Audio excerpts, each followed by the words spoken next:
Once again, Koiki Media bringing the work closer to your doorstep.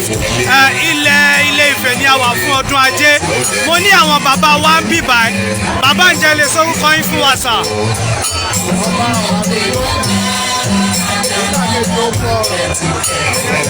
Ẹ ṣé gan ni bàbá mi. Ipò wo lẹ dì mú nínú tí à ń ṣe lónìí? Ipò tí ẹ dì mú nínú ọdún Ajé àbí ibi tí ẹ bá fi lọ ipa tẹ̀ ń kó.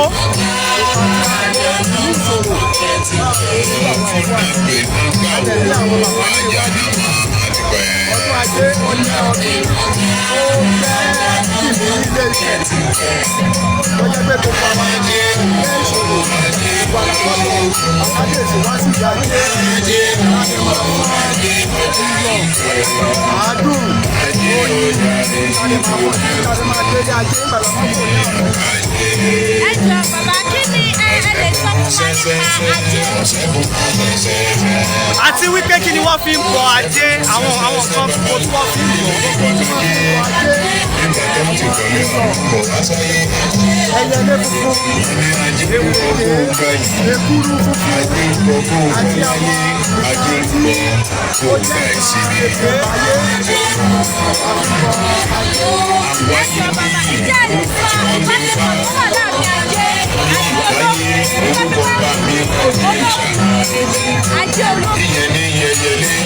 Ajé olókùn wọ́n jọ sí mọ́ra ní. Ajé olókùn náà nítorí Ajé bàbá mi lẹ́ẹ̀kan sí mo dúpẹ́ fún àsìkò tí ẹ fún wa. Àwọn kan máa ń sọ wípé èèyàn ni Ajé, òòṣà ni Ajé, obìnrin l'Ajé. Ǹjẹ́ lè sọ pàtó ẹni tí Ajé jẹ́? Ṣé èèyàn ni, ṣé òòṣà ni àbí ẹbọra? àwọn bàbá wọ́n jẹ́ bàbá rẹ̀ àwọn ló lè mo ti gbọ́ sà. Once again, Koiki Media bringing the work closer to your doorstep. Mo dúpẹ́ fún àsìkò tí ẹ fún wa láti fi ọ̀rọ̀ wá yín lẹ́nu wò. Ohun là ń ṣe lónìí kò ní jẹ́ ìpín o ní agbára Ọlọ́run. Mo dúpẹ́ lọ́wọ́ yín gan ni sà. Àṣẹ mi sà. Ṣe tán ni sà.